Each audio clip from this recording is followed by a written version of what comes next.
Friends, അപ്പോൾ ഇന്ന് നമ്മൾ ഡിസ്കസ് ചെയ്യുന്നത് കിറ്റെക്സ് എന്ന ഷെയറിനെ കുറിച്ചാണ്. അപ്പം നിങ്ങൾക്കറിയാം, ഈ വീഡിയോ റെക്കോർഡ് ചെയ്യുന്നത് 22 ഓഗസ്റ്റാണ്. അപ്പം അന്ന് പ്രൈസ് ഏകദേശം 197 ട്രേഡ് ചെയ്യുന്നത്. അപ്പം കഴിഞ്ഞ ദിവസങ്ങൾ, അതായത് ജൂലൈ 28 തൊട്ട് ആഗസ്റ്റ് മാസത്തിലൊക്കെ ട്രംപിൻ്റെ ഒരു താരിഫ് യുദ്ധം ഇന്ത്യയുമായിട്ട് നടന്നു. അതിൻ്റെ ഭാഗമായിട്ട് കിറ്റെക്സ് ഷെയർ താഴോട്ട് പോയി. കാരണം എന്താണ്, കിറ്റെക്സിൻ്റെ majority of the product sell ചെയ്യുന്നത് അമേരിക്കയിലാണ്. അപ്പം അങ്ങനെ ഒരു താരിഫ് വന്നാൽ അവരുടെ പ്രൊഡക്റ്റ് സെല്ല് ചെയ്യുന്നത് കുറയും, സ്വാഭാവികമായിട്ടും കമ്പനിയുടെ പ്രോഫിറ്റ് കുറയും, അത് ഷെയർ ഹോൾഡേഴ്സിനെ ബാധിക്കും. അപ്പോൾ അങ്ങനെ വന്നപ്പം കുറേ ദിവസങ്ങളിൽ കിറ്റെക്സ് എന്ന ഷെയർ ലോവർ സർക്യൂട്ടായിരുന്നു. പക്ഷേ ഈ ഒരു പ്രൈസ് ഈ 158 വന്നതിന് പെട്ടെന്ന് അവിടെ ഹെവി വോളിയം അഡീഷൻ നടക്കുന്നു, അവിടെ ബൈയിങ് നടക്കുന്നു. എന്തുകൊണ്ട്? ബിക്കോസ് ആ ഒരു പ്രൈസിൽ ലാർജ് ഇൻസ്റ്റിറ്റ്യൂഷൻസ് ഫണ്ട് ഇൻവെസ്റ്റ് ചെയ്യുന്നതായിട്ട് നമുക്ക് കാണാം. ഓക്കെ, അപ്പം സ്മാർട്ട് ഇൻവെസ്റ്റേഴ്സ് അവർ ശരിക്കും ന്യൂസ് ബേസ്ഡ് ഇൻവെസ്റ്റേഴ്സ് ആണോ? നോ, അവർ ശരിക്കും പ്രൈസ് ബേസ്ഡ് ഇൻവെസ്റ്റേഴ്സാണ്. അതായത് ഒരു ഡിസ്കൗണ്ട് ഏരിയയിൽ പ്രൈസ് വരുമ്പോൾ they are pumping the money and when it reach in a premium area or premium price they will sell it. അപ്പം അങ്ങനെ സ്മാർട്ടായിട്ട് പൈസ ഉണ്ടാക്കുന്ന ആളുകളാണ് big institution or big smart investors. Okay, അപ്പോൾ നമ്മൾ റീറ്റെയിൽ ട്രേഡേഴ്സ് ഇതേ രീതിയിൽ തന്നെ മാർക്കറ്റിനെ അപ്രോച്ച് ചെയ്താൽ നമ്മൾ ഈ ന്യൂസും കാര്യങ്ങളൊന്നും നോക്കി അധികം നിൽക്കേണ്ട കാര്യങ്ങളില്ല. അതായത് നമുക്കൊരു ഷോർട്ട് ടേം പ്രോഫിറ്റ് ഉണ്ടാക്കാൻ, അഥവാ സ്വിംഗ് ട്രേഡിങ്ങിൽ പ്രോഫിറ്റ് ഉണ്ടാക്കാൻ ചില ടിപ്സുകൾ നമ്മൾ ഉപയോഗിച്ചാൽ മതി. അപ്പം ഇങ്ങനെയുള്ള കാര്യങ്ങളിൽ നമ്മൾ എന്ത് ചെയ്യണം? നമ്മളുടെ വാച്ച് ലിസ്റ്റിലുള്ള സ്റ്റോക്ക് ആയിരിക്കണം കിറ്റെക്സ്. അതുപോലെ തന്നെ നമ്മൾ ഓൾറെഡി ഇതിൻ്റെ ഡിസ്കൗണ്ട് ഏരിയയിലുള്ള പ്രൈസ് സെറ്റ് ചെയ്ത് വെക്കുക. അത് ഞാൻ മറ്റൊരു വീഡിയോയിൽ കാണിക്കാം. അപ്പം ഇത് ജസ്റ്റ് ഒരു എക്സാമ്പിളായിട്ട് കണ്ടാൽ മതി.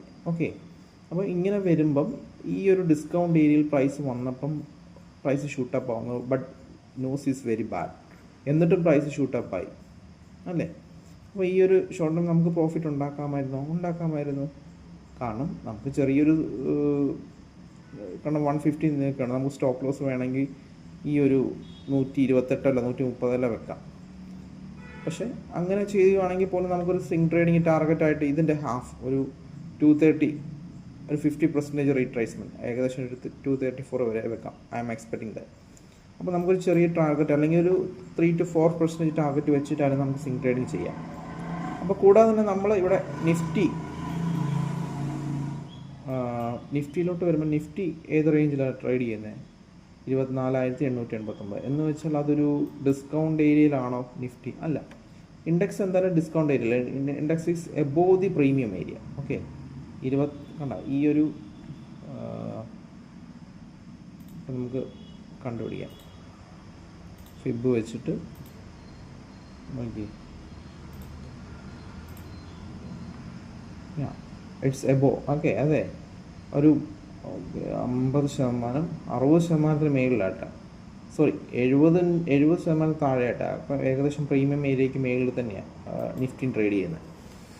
അപ്പം ഫസ്റ്റ് നമ്മൾ കൺസിഡർ ചെയ്യുന്നത് സ്റ്റോക്കിൻ്റെ പ്രൈസ് എവിടെ ട്രേഡ് ചെയ്യുന്നു എന്നുള്ളത് കൺസിഡർ ചെയ്യണം. സെക്കൻഡ് നമ്മൾ കൺസിഡർ ചെയ്യേണ്ടത് എന്താണ്? ഇൻഡെക്സ് എവിടെ, അതായത് നിഫ്റ്റി 50 ഇൻഡെക്സ് എവിടെ ട്രേഡ് ചെയ്യുന്നു. ഇനി ഇത് രണ്ട് സാഹചര്യങ്ങളിലും ഇപ്പം നിഫ്റ്റി ഏകദേശം ഒരു 60% അല്ലെങ്കിൽ ഒരു 50% താഴെ ആണ് ട്രേഡ് ചെയ്യുന്നതെങ്കിൽ when Nifty comes back the stock will there's a high chance to bounce the stock to back to the price. So അങ്ങനെയുള്ള സന്ദർഭങ്ങളിൽ നമുക്ക് വേണമെങ്കിൽ ഇൻവെസ്റ്റ്മെൻറ്റ് ഉപയോഗിക്കാം. അപ്പം ഫസ്റ്റ് നിങ്ങൾ ചെയ്യേണ്ടത് എന്താണെന്ന് വെച്ചാൽ പ്രൈസ് ഒരു ഡിസ്കൗണ്ട് ഏരിയയിലാണോ പ്രീമിയം ഏരിയയിലാണോ നമ്മൾ നോക്കണം. ഇപ്പം കിറ്റെക്സിൻ്റെ എങ്ങനെ നോക്കാം? നമുക്ക് ജസ്റ്റ് സിമ്പിളായിട്ട് ഈ ടൂള് ഫിബ് റൈറ്റ്രേസ്മെൻറ്റ്, ഈ ഒരു ടൂള് വെച്ചിട്ട് എന്ത് ചെയ്യാം? നമുക്ക് നോക്കാം. കണ്ടോ, price was anything below 50 is a discount area. കണ്ടോ, കറക്റ്റ് ആ 1% വന്നപ്പോഴാണ് അത് റീട്രേസ്മെൻ്റ് ആയി. അപ്പം നമുക്ക് വേണമെങ്കിൽ ഇവിടെ ബൈ ചെയ്യുവാണെങ്കിൽ we can put this as A 50%, 239. Okay, ഇവിടെ വേണമെങ്കിൽ നമുക്ക് ഒരു പ്രൈസ് അലേർട്ട് ചെയ്ത് വെക്കാം. ഓക്കെ, അല്ലെങ്കിൽ നിഫ്റ്റി ഒരു നിഫ്റ്റിയിൽ നമുക്ക് ടാർഗറ്റ് വെക്കാം. ഈ സ്റ്റോക്കിന് കയറുന്നില്ല, അടങ്ങാതെ അല്ലെങ്കിൽ ഒരു പതുക്കെ പോവുകയാണ്. അപ്പം നിഫ്റ്റി നമുക്കൊരു ഇപ്പോൾ 24,800, നിഫ്റ്റി ഒരു ഏകദേശം ഒരു 25,000, ഒരു 1000 പോയിന്റ് കയറുമ്പോൾ ഈ പ്രൈസ് എവിടെ ട്രേഡ് ചെയ്യുന്നു അവിടെ നമുക്ക് വേണമെങ്കിൽ ടാർഗറ്റ് വെക്കാം. കാരണം നിഫ്റ്റി കയറുമ്പോൾ ഓട്ടോമാറ്റിക്കായിട്ട് സ്റ്റോക്കുകളിൽ ചെറിയൊരു പമ്പിങ് വരും. അപ്പോൾ ഈ രണ്ട് മെത്തേഡിൽ നമുക്ക് സ്റ്റോക്കുകളിൽ ഇൻവെസ്റ്റ് ചെയ്യാം. ഓക്കെ, ഇത് ജസ്റ്റ് ഒരു എക്സാമ്പിൾ മാത്രമാണ്. പക്ഷെ ഒരുപാട് ഫണ്ടമെൻ്റൽ അനാലിസിസും ടെക്നിക്കലായിട്ടുള്ള കാര്യങ്ങൾ നമ്മൾ നോക്കണം. അതെല്ലാം കൂടെ ഞാൻ ഈ വീഡിയോയിൽ പറയുന്നില്ല, അത് മറ്റൊരു വീഡിയോയിൽ പറയാം. അപ്പം നമ്മൾ എപ്പോഴും സ്റ്റോക്കിൽ ഇൻവെസ്റ്റ് ചെയ്യുമ്പം ഏറ്റവും കൂടുതൽ നമ്മൾ നോക്കേണ്ടത് പ്രൈസ് പ്രീമിയം ആണോ ഡിസ്കൗണ്ട് ഏരിയയിലാണോ. ഇനി ഡിസ്കൗണ്ട് ഏരിയയിലാണെങ്കിൽ എവിടെയാണ് വോളിയം അഡീഷൻ നടക്കുന്നത്. വോളിയം അഡീഷൻ നടന്നതിന് ശേഷം പ്രൈസ് മാനിപ്പുലേഷൻ നടന്നതിന് ശേഷം ഏറ്റവും നല്ലൊരു ഡിസ്കൗണ്ട് ഏരിയയിലാണെങ്കിൽ just invest the money. After that നമ്മൾ ഇൻഡെക്സും കൂടെ ട്രേഡ് ചെയ്ത് നോക്കുക. ഓക്കെ, അപ്പം this is just one example. Okay, അത് നിങ്ങൾ ഇൻവെസ്റ്റ് ചെയ്യുന്നതിന് മുമ്പ് നിങ്ങളൊരു